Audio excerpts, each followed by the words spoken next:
Most people think serial killers act on sudden impulses, random violence, sudden rage, a flash of madness. But the deeper you go into the psychology of repeat offenders, the more you realize something far more disturbing. Their crimes aren't accidents. They're rituals, patterns, carefully crafted behavioral loops that function almost like addiction. Not addiction to substances, but addiction to power, control, fantasy, and the emotional high that violence gives them. In fact, some of the most terrifying serial killers in history didn't simply kill.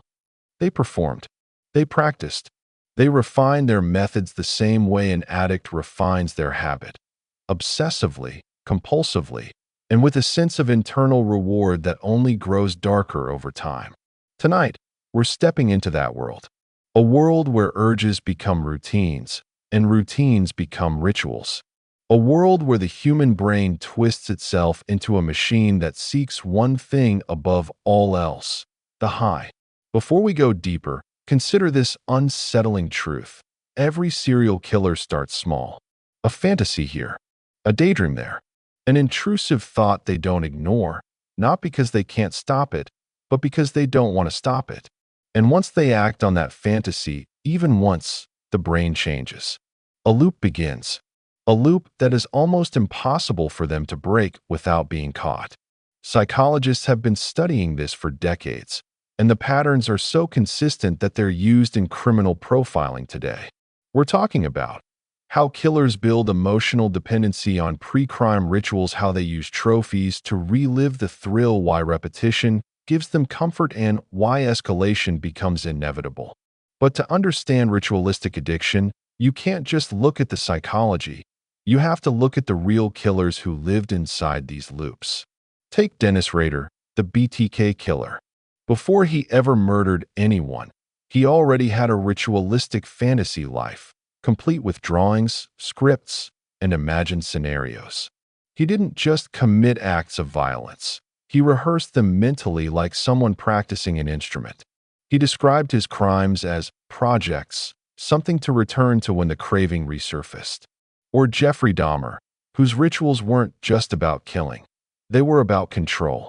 His entire apartment became a shrine to reenacting the same cycle over and over again.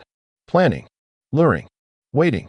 The same emotional hits, in the same sequence, like a psychological checklist he couldn't deviate from.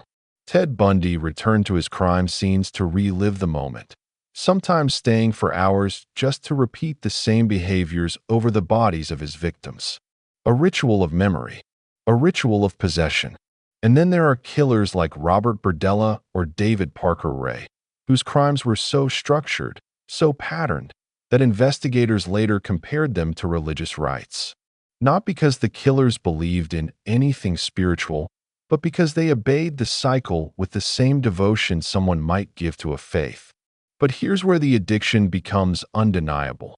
The planning phase gives them just as big of a dopamine spike as the crime itself. For many killers, the fix begins long before the victim is even chosen. It starts with routine, scouting locations, preparing tools, rehearsing conversations, revisiting fantasies, replaying past crimes in their minds. And what is that psychologically? It's the anticipatory high, the same phase an addict experiences when preparing for their next hit. Some killers even describe a physical sensation, a tightening in the chest, a rush of heat, an increasing pressure that will not go away until the ritual is completed. And once they complete the ritual, whatever that ritual looks like, they don't feel guilt or fear or shame. They feel calm, relief, satisfaction. Exactly the emotional profile of a behavioral addiction. But the calm never lasts. And that's where things get truly terrifying. Because once the emotional high fades, the brain begins to crave again. The fantasy returns. The urge resurfaces. And the cycle becomes stronger. Over time, this loop becomes their identity. It defines them. It consumes every hour of their day.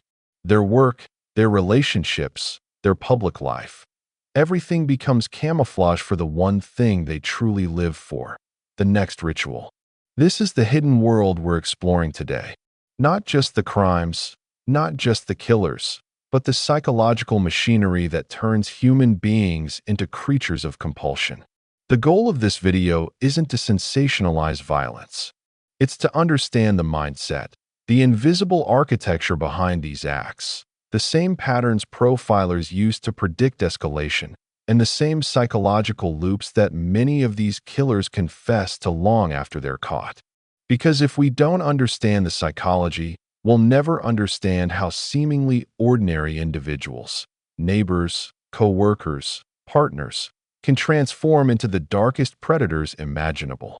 So as we move into the next section, we're going to peel back the first layer, the addiction itself. Not the act, not the violence, but the chemical compulsion that drives it. Because inside the mind of a serial killer, the ritual doesn't begin with the victim. It begins with the craving. The first thing people misunderstand about serial killers is the belief that their actions begin with violence. That the moment they choose a victim, that's the start of the crime. But in reality, the act is only the final link in a much longer psychological chain. A chain forged slowly, quietly, and long before the first victim ever appears. To understand this world, you have to shift your perspective. Violence isn't the addiction. Violence is the result of an addiction. The real addiction begins in the mind. Think about how behavioral addictions work: gambling, compulsive stealing, extreme thrill-seeking. The person isn't addicted to the slot machine or the object they steal. They're addicted to the feeling those actions give them. The tension, the anticipation, the dopamine surge that the brain interprets as reward. Serial killers operate on a similar loop. Long before a single crime occurs, they're already developing emotional dependency on a pattern, a mental rehearsal, a fantasy sequence, a private world where they hold complete control. That fantasy grows roots. It becomes a comfort, an escape, a place where they feel powerful when the real world makes them feel small, ignored, or insignificant. For many killers, the fantasy is the first high. Take BTK, Dennis Rader. Decades before he was ever caught, he described how planning his crimes created a calm inside him. He didn't need to act immediately. Just replaying the scenario in his mind was enough to satisfy him for weeks at a time. He would draw sketches, create notes, imagine the sequence of events over and over. Each detail rehearsed, each detail polished. The ritual wasn't killing, the ritual was preparing. And preparing gave him the same dopamine response as an addict getting ready for their next hit. Other killers experienced the same pattern in different forms. Jeffrey Dahmer described his fantasies beginning in adolescence, not of violence at first, but of control, possession, and total dominance. These fantasies escalated until eventually, the fantasy wasn't enough. His mind craved the next phase of the ritual. The ritualistic mindset develops slowly, almost invisibly. It can take years. And during this time, the killer begins to depend on the fantasy like oxygen. It becomes the place where they feel safe, a dark comfort zone no one else knows exists. Then something changes. They want more. Like any addiction, the brain adapts. The fantasy no longer gives the same high. It blurs. It dulls. And the killer begins searching for the next level, the next emotional spike. That's when the behavior shifts from mental rehearsal to physical preparation. The first steps are small, almost insignificant: driving through certain neighborhoods, watching potential victims from a distance, walking routes, rehearsing conversations. Planning becomes the new comfort. And with that planning, the internal reward system lights up again. This is the second high, the high of anticipation. Many killers later say that this stage, the stalking, the selecting, the waiting, was more intoxicating than the act itself. Because here, they feel in total control. They feel untouchable. The world becomes a stage they believe they are directing. Look at Ted Bundy. He described the days leading up to his crimes as a building pressure, a psychological storm gathering inside him. The preparation, the watching, the silence before the strike. This was where the addiction lived. By the time he acted, the violence was simply the release of all that internal tension. The planning phase becomes a ritual in itself. The drive, the route, the tools, the timing, even the clothes they wear. Patterns repeated so often they begin to feel sacred, almost ceremonial. Some killers perform tiny rituals most people would never notice. Parking in the same place before each crime, knocking a certain number of times, folding their clothes a specific way before leaving home. These actions make no practical difference, but psychologically, they signal the beginning of the ritual cycle. They trigger the brain's anticipation response. It's the behavioral equivalent of an addict lighting a cigarette even before smoking it. The routine is part of the high, and once they enter the cycle, turning back becomes nearly impossible. This is where the true danger lies, when the ritual becomes a need. It's no longer entertainment. It's no longer fantasy. It's compulsion. Rader described this compulsion as Factor X, an invisible force he claimed controlled him. But psychologists don't see it as a force. They see it as a process, a loop of reward-seeking behavior where each repetition strengthens the addiction. For some killers, the ritual is connected to emotion, anger, loneliness, humiliation. For others, it's connected to power, the need to dominate, to feel superior, to escape feelings of worthlessness. In either case, the ritual becomes their way of coping, their way of regulating emotion, their way of feeling alive. And here's the darkest part. Many killers could live months, sometimes years, without killing, if the fantasy and planning phases stayed strong enough. In other words, the violence is simply the final symptom of a ritual that began long before. The crime itself is only one part of a much larger psychological ecosystem. Some killers even experience a come-down after the act, not guilt, but emotional collapse. The high fades, the satisfaction evaporates, and suddenly they're left with nothing but emptiness, depression, restlessness, anxiety. And to escape those feelings, they return to the beginning of the ritual. Back to fantasy, back to preparation, back to the unseen chains that keep pulling them forward. This is the cycle that makes serial killing not just a crime pattern, but a psychological addiction, one built not on substances, but on behavior, power, control, and fantasy.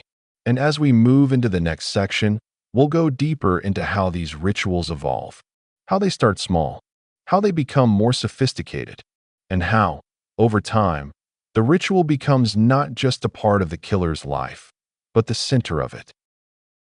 For most people, a disturbing fantasy is just that, a thought, a shadow passing through the mind, something dismissed as quickly as it arrives. But for a serial killer, the line between imagination and intention slowly erodes. What begins as a private escape eventually becomes an obsession, and that obsession builds the foundation for something far more structured, a ritual. And rituals, unlike fantasies, demand repetition. To understand how this transformation happens, picture the mind as a laboratory. Thoughts are tested, scenarios are replayed, emotional responses are measured internally, even if the person is not consciously aware of it. When a fantasy creates a powerful emotional spike, excitement, tension, pleasure, control, the brain does what it always does. It remembers, and it encourages more of the same. This is how obsession begins to take form, not as a sudden explosion, but as a slow, consistent reinforcement of the same mental script. Look at someone like Jeffrey Dahmer.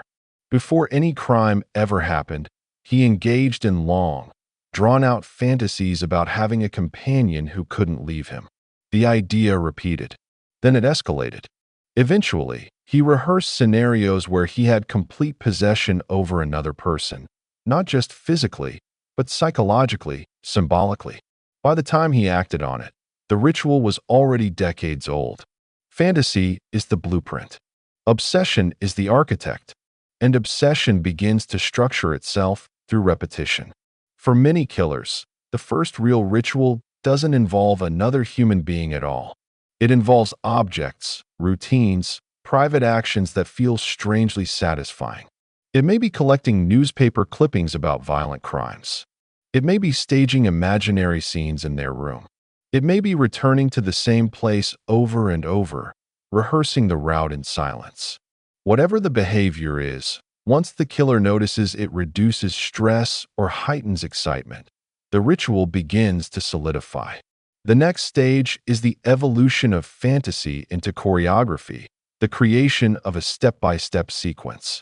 The killer mentally organizes their desires into a predictable pattern: the type of victim, the location, the time of day, the scenario, the escape. And this pattern becomes so familiar that the killer can replay it like a film. In fact, many serial killers describe experiencing their fantasies in a cinematic way. They don't just imagine the event, they direct it. They control every detail. They become the god of their own internal universe. This is where the ritual becomes powerful, because now it's no longer just a dream. It's a plan, and the plan produces a psychological comfort that real life cannot provide. The killer begins to feel anticipation every time the ritual is rehearsed.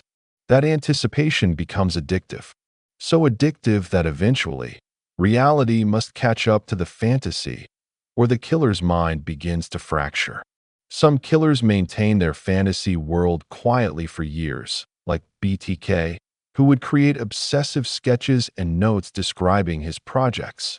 Others escalate more quickly, like Richard Ramirez, whose early fantasies of domination and violence seamlessly merged with real-world opportunities. One of the most chilling aspects of ritual building is the way normal life starts to fade. Daily routines become interruptions. Jobs, relationships, responsibilities, they all begin to feel like distractions from the killer's true identity. The ritual begins to take priority over everything else. This is why many killers develop an unmistakable double life. Outwardly, they appear normal, functioning, even friendly. Inwardly, they're consumed by a world no one else can see. The contrast is not accidental, it's necessary. Maintaining normalcy gives them more opportunities to feed the ritual. It also heightens the psychological thrill. Some killers describe the act of blending in as part of the ritual itself, an added layer of control. Then, there is the element of trophies. Trophies aren't souvenirs. They're fuel. Whether it's Ted Bundy keeping items from victims, Dahmer preserving physical remains, or BTK storing photographs, trophies serve one purpose: to extend the ritual beyond the moment of the crime. They allow the killer to relive the event again and again, long after the act is over.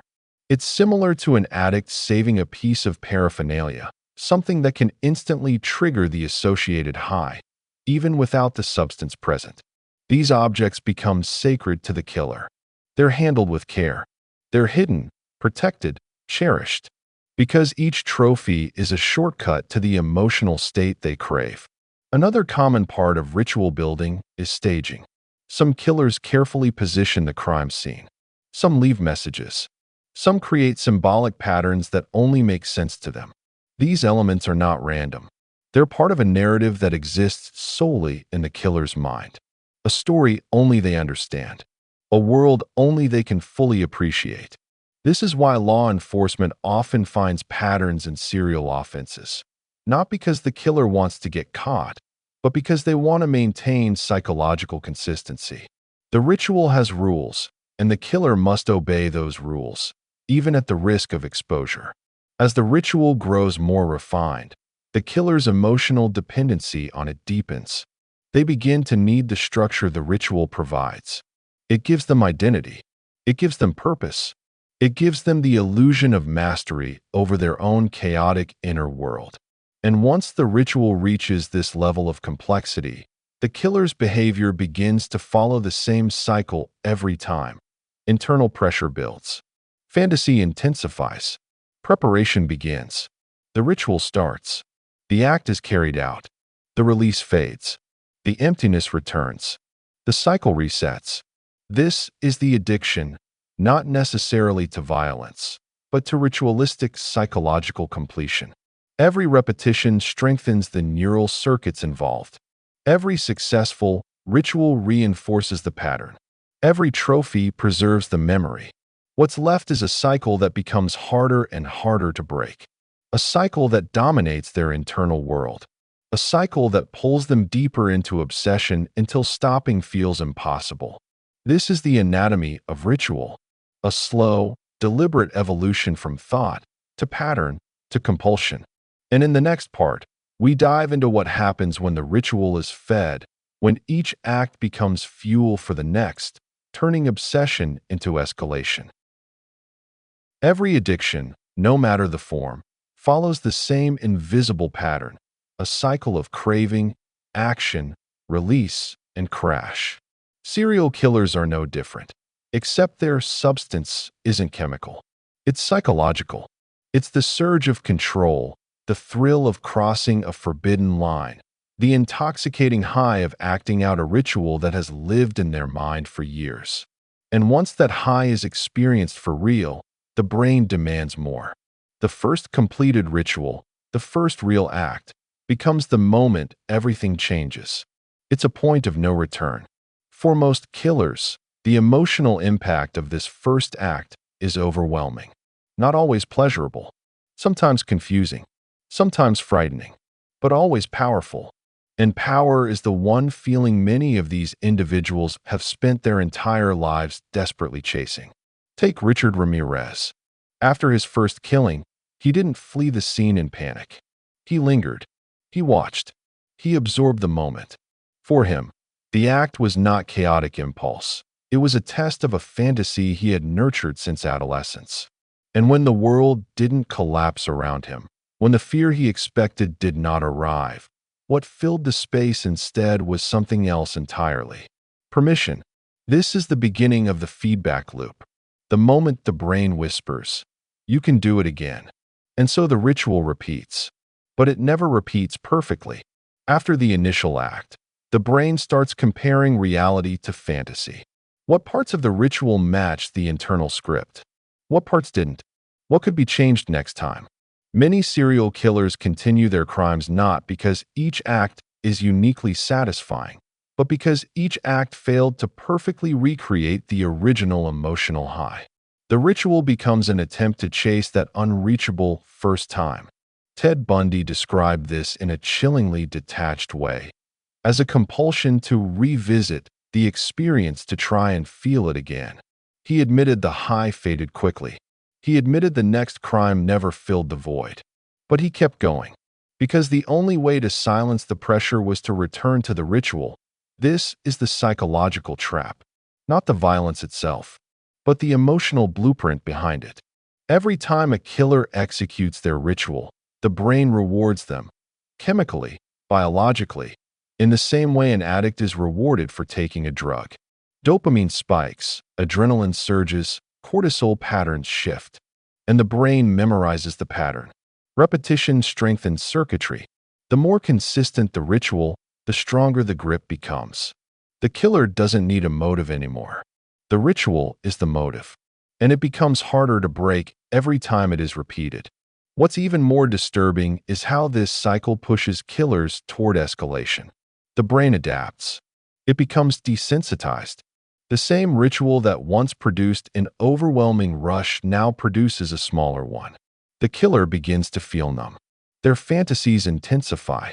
Their plans grow more elaborate. The ritual begins to demand more risk, more violence, more chaos to achieve the same emotional high. This is why killers rarely stay static. The pattern evolves. The fantasy mutates. The ritual grows bolder. BTK started with stalking and surveillance, then binding, then photography, then elaborate fantasies of control. With each step, his need for intensity increased. It wasn't simply about harming someone. It was about creating the perfect emotional state. And once he found what triggered that state, he returned to it obsessively, like a ritualistic prayer. Ed Kemper described a similar cycle. He didn't kill because of rage. He killed because the ritual made him feel momentarily powerful. But the satisfaction evaporated quickly, leaving a profound emptiness that could only be filled by repeating the ritual. His cooling off period shrank as the cycle intensified, mirroring the behavior of addicts whose tolerance builds until abstaining becomes physically painful. The feedback loop can be understood like this: pressure, fantasies intensify, ritual preparation, act, emotional release, crash, emptiness, new pressure. Round and round, the cycle accelerates. And no matter how horrific the act, it is never enough. One of the most revealing aspects of this feedback loop is the killer's emotional state after the act. You might imagine euphoria or guilt, but what many killers report is far more unsettling: boredom, a hollowness that sets in quickly. The ritual is the only thing that gives them meaning or identity. Once it's over, there is nothing, and that nothingness is unbearable. This emotional crash is what drives escalation. Not desire, not pleasure, not sadism, but emptiness. The addicted brain keeps searching for a stronger hit, a more elaborate ritual, a more complex fantasy, a more intense scenario. And the killer, desperate to fill the void, obliges. This is why cooling off periods shrink over time. Early in the cycle, a killer may wait months between acts, sustained by fantasy and trophies. But as the addiction deepens, months become weeks, weeks become days. The compulsion becomes unbearable.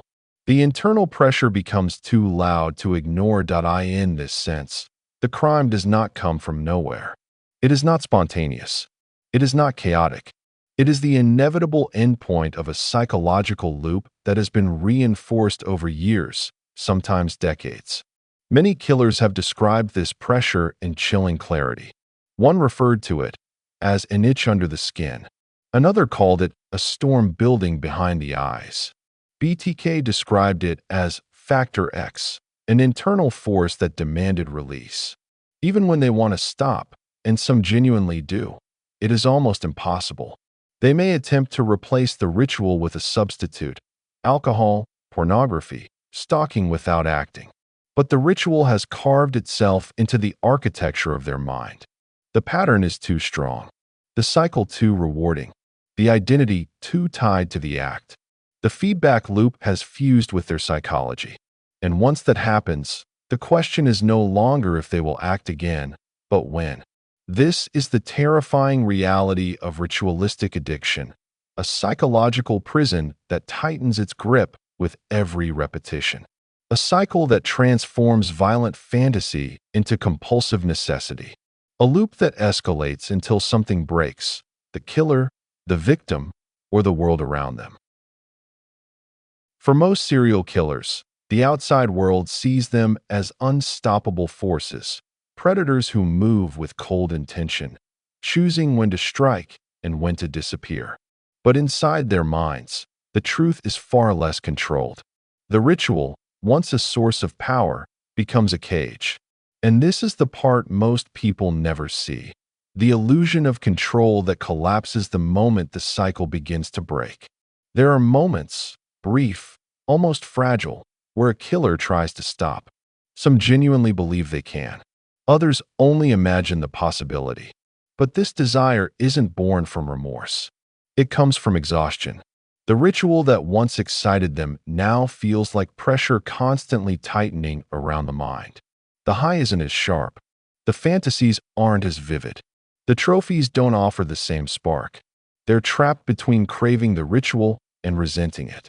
This is what psychologists refer to as the collapse phase, where the killer begins to sense that they are spiraling, not outward toward freedom, but inward toward implosion. Take Dennis Rader, BTK. For years, his letters to police bragged about control, power, mastery. Yet in his later interviews, he admitted that the desire to stop would come in waves. He felt disgust after certain acts, not at the violence itself, but at his inability to control the compulsion. But even in these moments of clarity, the pressure always returned. And when it did, the need to act became overwhelming. His attempts at restraint lasted weeks, sometimes months, but never forever. This contradiction is found across many cases. In the quiet moments, late at night, after the ritual, when the high fades and the emptiness returns, some killers sit with a kind of emotional hangover. Not guilt, not fear, but an awareness that the cycle is stronger than they are. This is the moment where the illusion of control truly dissolves. You can see this struggle clearly with someone like Jeffrey Dahmer. In private, he spoke openly about trying to stop. He tried drinking heavily to numb the fantasies. He tried isolating himself. He tried avoiding places and situations that triggered the compulsion, but none of it worked. The ritual was rooted too deeply in his mind. The fantasies had become a kind of psychological autopilot, running even when he tried to switch them off. It's important to understand, a serial killer doesn't decide their ritual. It grows with them. It attaches itself to their identity like a shadow that stretches with every step. Attempts to stop are not battles of morality. They are battles against biology. The brain has learned that the ritual equals relief. So the moment anxiety rises, the moment stress builds, the moment the emptiness returns, the mind begins whispering the same familiar suggestion. You know what to do. You know how to fix this. That whisper becomes a command. That command becomes an urge. And the urge becomes unbearable. This is why cooling off periods shrink. Why escalation becomes inevitable. Why no killer stops simply because they want to. And yet, some do experience temporary ruptures in the cycle. Not breaks, ruptures. A job change, a relationship, a move to a different city, a major life event. These moments disrupt the ritual pattern, forcing the mind to adapt. But even during these periods, the ritual does not disappear. It only goes dormant. The fantasy world continues beneath the surface. The brain continues rehearsing. The pressure continues building, quietly, day by day. Then, something triggers the return. A stressful moment, a sudden opportunity, a familiar emotional sensation. And the ritual bursts back with full force, often stronger than before, because the killer has been deprived of their fix. This is the illusion of control shattered completely. The killer realizes that they are not the architect of the ritual, they are its prisoner. This psychological imprisonment becomes most visible after a killer is caught. The moment handcuffs close, the ritual is abruptly interrupted. No more planning, no more trophies, no more fantasies acted out in the real world. That deprivation creates something disturbingly similar to withdrawal. Some killers become visibly agitated in interrogation. Their speech patterns shift. Their emotional regulation collapses. Others become eerily calm, almost relieved, as if the external force of law has finally done what they could never do on their own: break the cycle. A few even confess in obsessive detail, not because they feel remorse, but because talking about the ritual becomes the only remaining way to experience it. It is the last echo of the high they once chased. But even here, in the stark reality of capture, the illusion lingers. Some believe they would have stopped eventually. Some believe they were in control the whole time, that their capture was a fluke.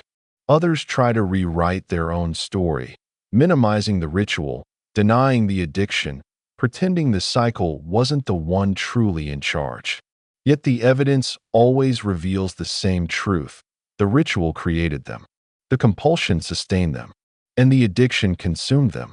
When viewed through this psychological lens, serial killers aren't just predators. They are addicts trapped in a cycle they help shape but cannot escape. And understanding this cycle is not about sympathy. It's about clarity. If we misunderstand the nature of their addiction, we misunderstand how to detect them, profile them, predict them. This is why behavioral analysts look for patterns, not motives. Why investigators study escalation curves, not emotions. Why the FBI's profiling system focuses on ritual elements, staging, trophies, preparation, fantasy, because these are the fingerprints of the addiction. To understand the ritual is to understand the killer. To understand the addiction is to understand the danger. And to understand the cycle is to see how it inevitably ends, not with control, but with collapse. Because no matter how much power a killer believes they have, the ritual always takes more than it gives. It steals their identity. It rewires their mind.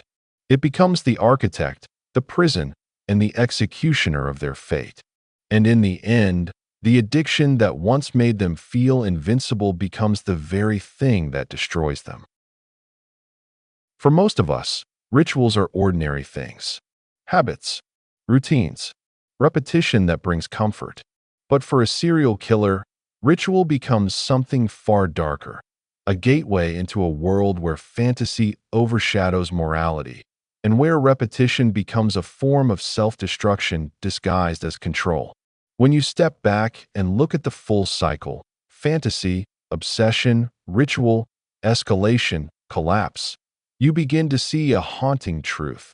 Serial killers are not driven by randomness or chaos, but by a psychological pattern that grows stronger with every act. What began as a thought becomes a craving. What began as a craving becomes a ritual. What began as a ritual becomes an addiction. And addiction, by its nature, consumes everything it touches. The stories we explored, from BTK's meticulous choreography to Dahmer's desperate attempts to silence his fantasies, from Bundy's escalating compulsion to killers whose identities were swallowed by their own rituals, all reveal the same disturbing pattern. These individuals do not want to stop any more than an addict wants another collapse. They are caught between desire and destruction, unable to escape the cycle their minds have constructed. It's easy to label them as monsters. It's harder to see the machinery behind the monstrosity. But that machinery, the psychological blueprint, is exactly what investigators rely on. Because once you see the ritual, you understand the behavior. Once you understand the behavior, you see the warning signs. And once you understand the cycle, you see how predictable the pattern actually is. The addictive nature of ritualistic violence shows us something chilling. Serial killers are not supernatural. They are not mythical. They are not unpredictable forces of evil. They are human minds operating on a broken loop, a loop built from trauma, neurological abnormalities, unmet psychological needs, and a reinforcement system that rewards the very behaviors that will eventually destroy them. And that's the real horror, not the acts themselves, but the realization that these acts emerge from a mind shaped by repetition, reinforcement, and addiction. The same psychological principles that shape ordinary habits in all of us, twisted into something catastrophic. Understanding this is not about excusing their actions. It's about dismantling the fantasy that evil is mysterious or unknowable. It's about revealing the structure beneath the chaos. And it's about using that knowledge to prevent future harm. Because every ritual leaves traces. Every cycle has a pattern. Every compulsion reveals itself if you know where to look. In the end, the story of ritualistic addiction and serial killers is not one of power, but of collapse. Not one of mastery, but of surrender. The very rituals that give them identity ultimately unravel them, exposing the hollow core beneath the illusion of control. And once you see the pattern clearly, you can never unsee it.